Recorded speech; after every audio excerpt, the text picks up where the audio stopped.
What is up, everyone? Welcome to Reality Room Podcast with Paul, Nate. bringing you the latest on Survivor Game Changers Season 34, episode, I believe it's 11 recap. Just aired tonight, a few hours ago on the East Coast. I think it's just finishing up now in the West. Pretty exciting stuff that's went down. Nate, if you wanted to describe this episode in a few words. Really stupid. Honestly, I think this was just a bad move for a lot of people.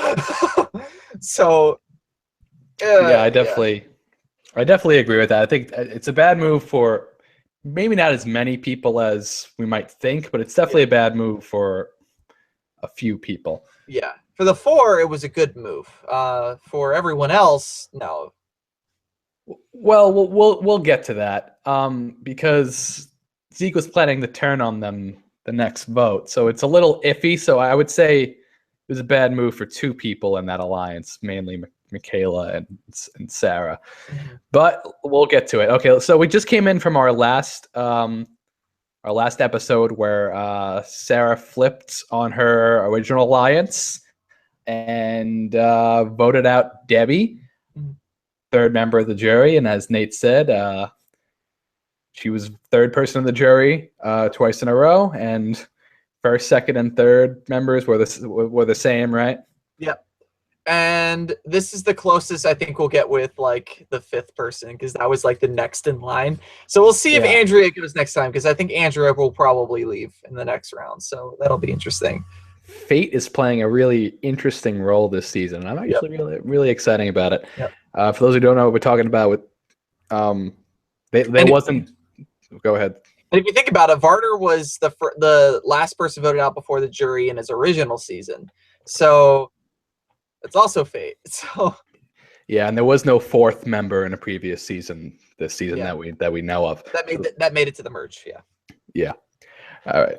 So Debbie left. I watched your Ponderosa video, and I'm trying to remember if I'm recalling what she said correctly. She says, "I'm not going to vote for the person who flipped on me, and I'm also not voting for anyone in my previous alliance." Is that what she said? Did you watch it? Very interesting. Very interesting. I think the thought behind that is because those people are just playing it safe. They're sticking together.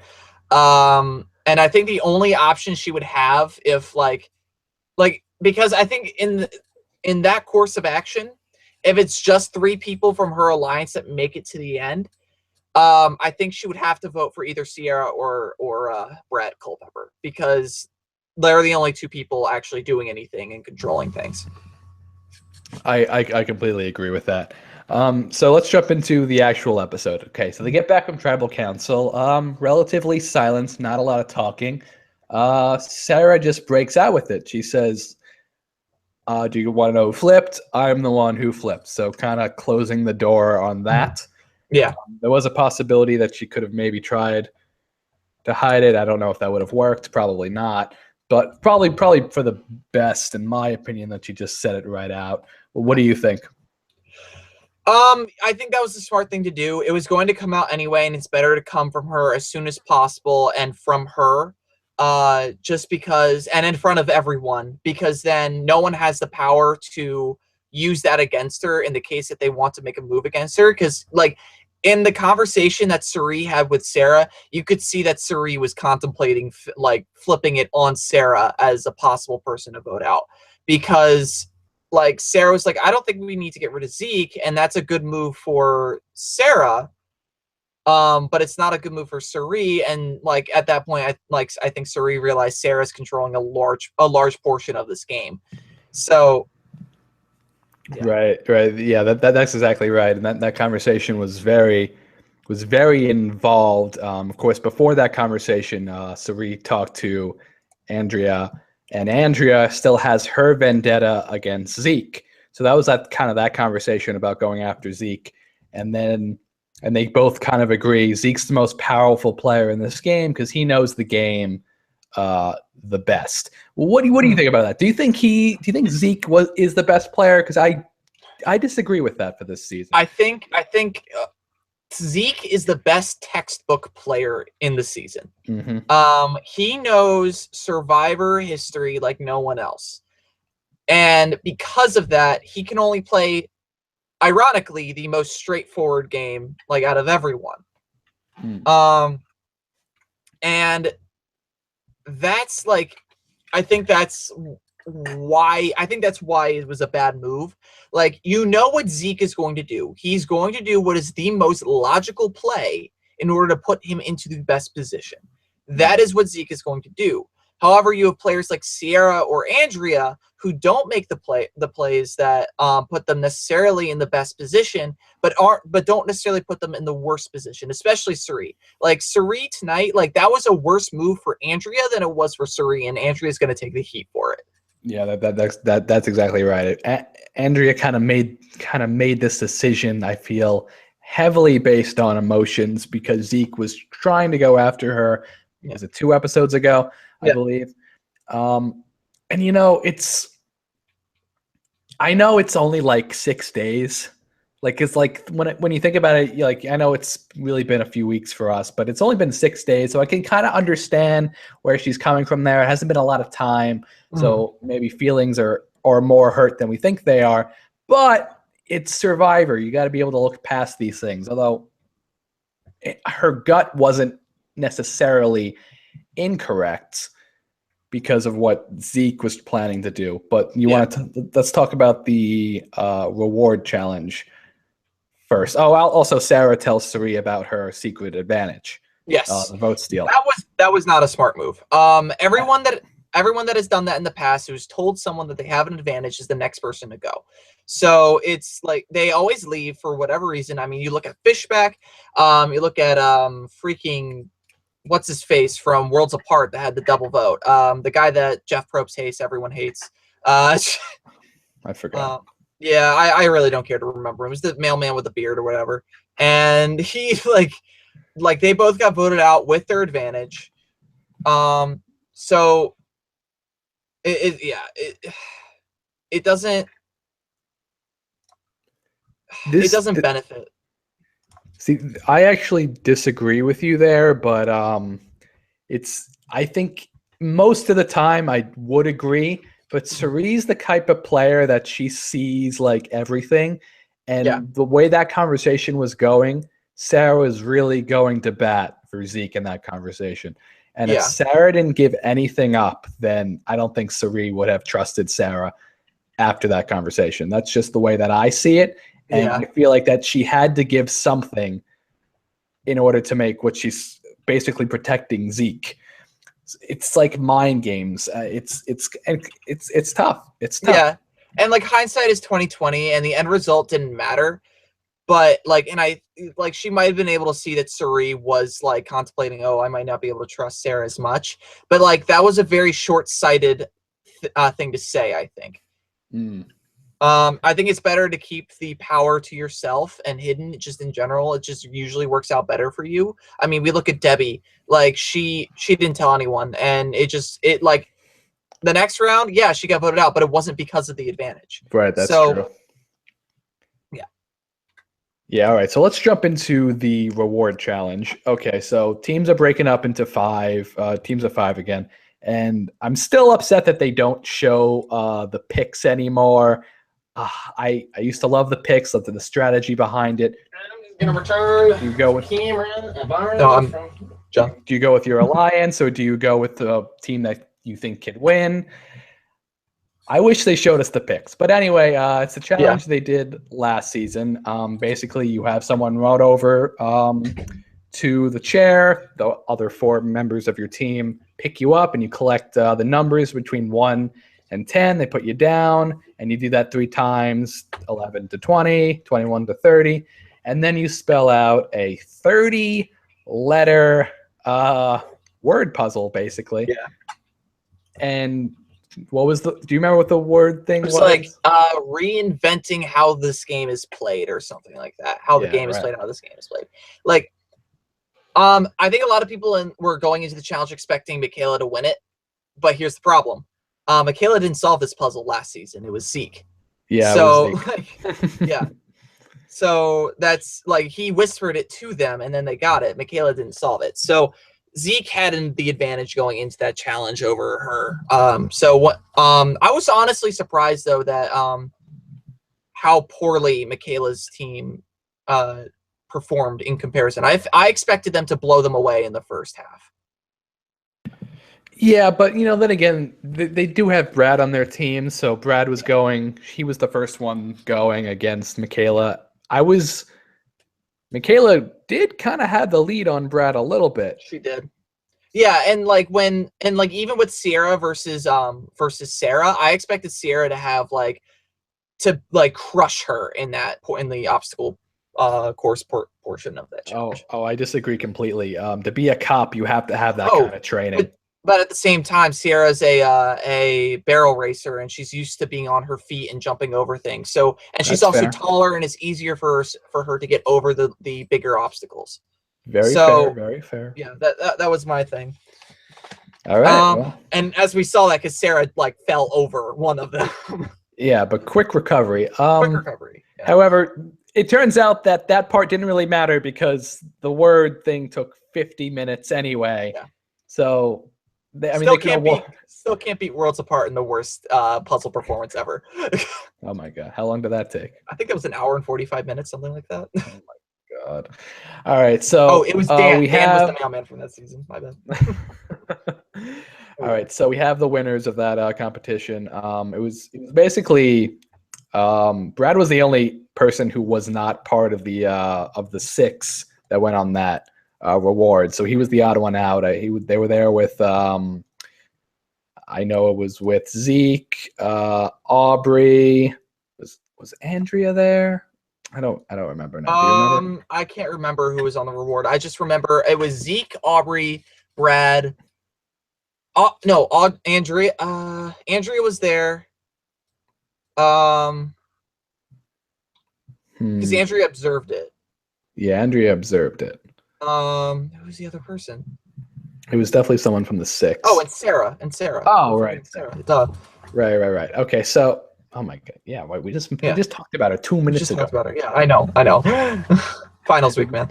I feel you there. All right, so and basically what happens during this reward, they eat their food, yada yada yada. Mm-hmm. The reward themselves isn't really important. And in fact, they haven't really been that important except to get the nourishment that you need. And that's just winning the challenge in the first place. But the real strategy was Brad trying to work Zeke. And also Andrea noticing Brad and Zeke kind of having a good repertoire. And this actually comes to play later in the episode. They didn't show Brad talking, though. They didn't show that was Brad's strategy. Do you think that was Brad's strategy, or do you think he kind of realized that? I think he kept it quiet. Honestly, because he was in a group of people that voted against him or against his group the last round, and it was just better for him to just kind of sit back and let other people talk. And then just kind of go along with it because he's not in the position to throw out a name or try to control the game. And Andrea recognized that, and because she saw Zeke trying to talk to him and being all goofy and trying to essentially flip sides. So, right, and we've seen Zeke bond with many a player before. That's what he's good at. Very, very good. He's a lot of it has to do with talking sports. Talking about his past. I mean, he's good at really having one-on-one conversations and really getting a good groove going socially in this game. That's really what propelled him last season and what kind of kept him afloat for this one. Yeah. So we get back from the reward challenge. Everyone's like, oh, Brad, you gained 10 pounds. And I'm sitting there like, okay, maybe. Probably did. Biggest guy, you can eat the most. But yeah, I'm the dynamic was weird. It felt like when they got back to camp, it didn't feel like right away you could tell it was not going to be a 6 versus 4 vote. You could tell right away. and just because about how people were just talking and like treating the conversation, and it was just very like, okay, what are people gonna do? I don't want to be the first person to throw out a name because that'll target me. And so like I think people were really waiting until the challenge to make a solid decision, and that really showed. Right. However, we did have a couple of conversations going on with the Majority Alliance. Sarah and Zeke had a conversation. Sarah was basically saying to Zeke, listen, we're going to take the other side out for the most part. But Zeke was talking about wanting to do a final five with Sarah, Zeke, Michaela, Troyzan, and Brad. And that actually sounds like, in my head, that sounds like a pretty badass final five. But yeah. And Zeke actually goes up. I don't know if Sarah was with him at the time, but I know Zeke at least walks up to Brad and Troyzan. He's like, listen, for this vote, I can't let you in on what's going on. However, I see myself in a final five situation with you two. And that was like music to their ears, as they said. What do you think that was a good move on Zeke's part? I think at the time, yeah. He knows he's on the bottom on the other side. Like, he knows that Andrea and Cirie, if he sticks with them, they're not going to bring him much forward. So he needed to take advantage of the calm before the storm, basically, and try to figure out something to make his position better. So, like, I don't think that was a bad move whatsoever by Zeke. And as I said, I think this vote, from tonight, I think it was more of well, I guess it's this person. It wasn't a concrete decision, and I think it was just like, okay, people are saying this person, I guess we'll go along with it. I don't want to make a move, so let's just go with this. Right. Yeah, that's exactly right. And I guess we'll go on to the immunity challenge.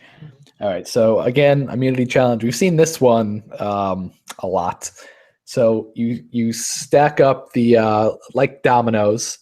You stack up a bunch of tiles facing upward. If you it's like these. It's like on a tilted thing. So if your legs hit like the wood, all the dominoes falling, you have to start over. You have to line up the dominoes. It's a pretty long way actually, and you have to get it. You have to knock the domino down and have it hit the other side, basically, all the way to the other side.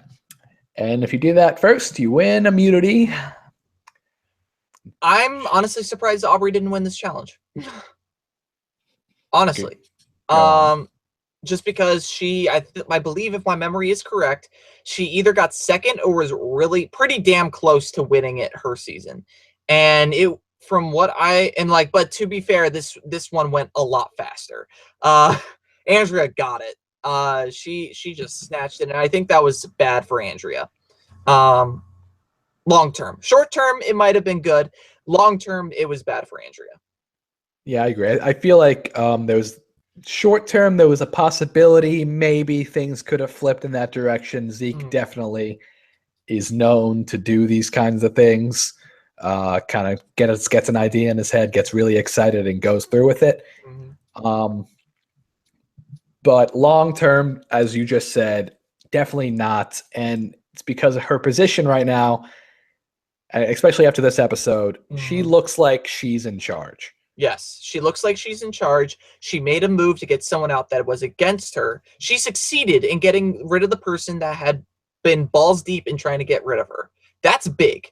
And she's been winning a lot of challenges. She's the only person in the game that has won 2. So, or is it 3? I don't know. Like, because who won the last? Oh, yeah, it was 2 because she won the first in this one, and it was Ty and then Troyzan. Yeah. And she's been close every single time. So if she didn't win, yeah, and she's definitely a very physical threat. And she's good at everything. I think the only type of challenge that we haven't really seen her perform in is a puzzle challenge. Yeah, I can tell why our other person who does this with us typically, Chris, Yeah. really likes Andrea Yeah. in Survivor. I think he went to one of her parties recently or something in New York or New Jersey or whatever it was. But yeah. So back to the challenge. So yeah, Andrea wins. Second time she wins immunity. Again, like Nate said, not good for her game. So they get back. Cirie and Andrea takes charge immediately. And it's like to Cirie, listen, we got to get Zeke out. It's the right time. He's a very dangerous player. Cirie's like, yes, I know. He can turn at us at any time. He's that type of player. They pull in Ciara, and they're like, because they might need that extra vote. I don't think they ended up using it, but definitely a good backup plan. What did you think of that play?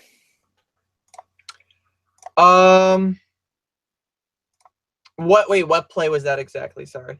It was when they kind of brought Ciara in and they kind of like, listen, we're kind of thinking about a target. We're not really going to say what it is, but there's a chance that you're staying, basically. Yeah. I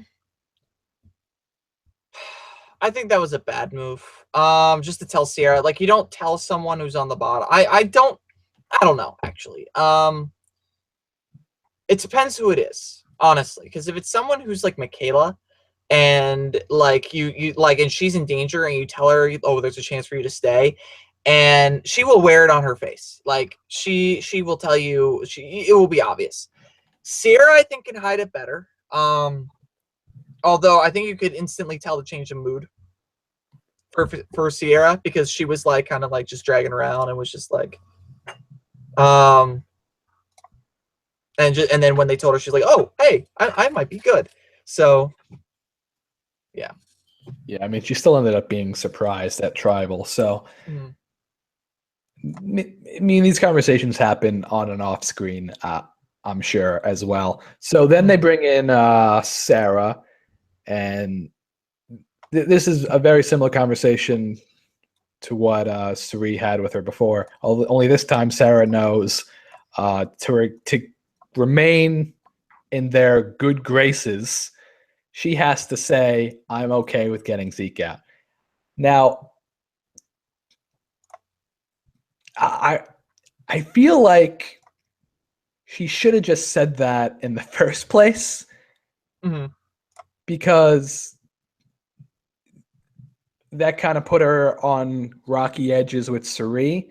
So I feel like she should have said that in the first place, and then she wouldn't have had to tell Cirie about her secret advantage. So I feel like that's what she probably just should have done in the first place. But, you know, hindsight's 2020. So Sarah says she's basically down for it, but she's not so sure when she gets away from them. And then they tell Aubrey. Aubrey's good with it. And then they tell Michaela. Michaela obviously nods her head, but she's kind of iffy about it as well. You know, they were on the same season together, and she kind of, I think she's a very trusting. She's a very trusting player. That's definitely showed in the past season. And I feel like this is kind of like taking a leap for trust right now for Michaela. And then her seeing them turn on Zeke so early, right when the six is formed, kind of lights a light bulb in her head. Well, what do you think? Yeah, I agree with that. It, like, just in general, it was just a bad move. If they had stuck with Ty, that would have been interesting. Rather than Ciara, because keeping Ciara, I think, would have been the best mom, but getting those, that would have made things pretty interesting for people. Yeah, I agree. And those two idols being gone, although as a viewer, I hate to see it. I hate to see idols get out of play, but also means two idols basically get sent back to camp. So I guess we would see them one way or another. All right, so it hasn't really been a big idol season yet. No, it really hasn't. Yeah, like, yeah, and there's still 3 there, and I think all 3 of them are going to be played at once. So that'd be so crazy. Yeah. All right, so Sarah and Michaela talk, and they're basically like, listen, I don't know if this is what we want to do here. I don't know if it makes sense to get Zeke out. And they kind of leave it up in the air for the viewer. They kind of see themselves as the deciding vote. And the way the votes turn out, yeah, they basically were the deciding votes. Yep. I think it was 5, ended up being 5-3-2. I think Michaela realized it too. Right. It could have been. So let's jump right when the votes are read. Ugh. Yeah. All right. So let's get to the actual tribal. So they played it. Sarah is really good, and Michaela did a really good job too of lying. Even though they both really wanted Zeke to stay, they both made it seem like he was going to stay, even though they were voting him out. So they both did a really good job at that. Everyone in their alliance did, really. Yeah, I agree. The other side obviously did what they had to do. They said, hey, listen, we think we're going to go. It is what it is. So they all vote because nothing too special happened here. I will say that even though Ty was worried about leaving, he did not use his immunity idol. Ended up being smart that he didn't because of the results. However, things could have easily have flipped. So I don't. It's tough in my eyes, but he got lucky this time because he did have some votes casted for him. Yeah, he did. Yeah. I think Ty is gonna get even more paranoid because of that, to be honest. Just because his name was put out. Right. And it was put out by his alliance. Exactly. So his name came from somewhere. We don't know, yeah, we know because I probably missed it. Yeah, I mean, I believe it was he had 2. I think it was, or no, he had 3. I think I know Sierra voted for Ty. It was basically everyone else in that alliance. It was the other 3 voted for Ty. Zeke voted Sierra, and Ty voted Sierra. So that's definitely how it was. And then Yeah, I think you cut out for me. Okay. If I cut out for anyone else, I just said that Ty's votes came from his own alliance. Zeke and Ty probably voted for Sierra, and then the other 3 in Ty's alliance voted for Ty, and then the 5 voted Zeke out. Yeah. If I'm recalling the votes correctly. Yep. So, Did you see the scenes for next episode? I missed it because people were talking in the room that I was in. Want me to talk about it now? Yeah, please do. All right, so it looks like next episode we might have, I think it was Sierra talking to Sarah, but a new alliance looks like it's going to be formed, and looks like Sierra's in it, Ty's in it. I think Sarah was in it. Maybe I think Michaela might have been there too. But anyway, it looks like a new alliance is going to be formed, and this is very reminiscent of what happened in last season, season 33, and just last round as well. Yeah, exactly. But that's what I mean in general.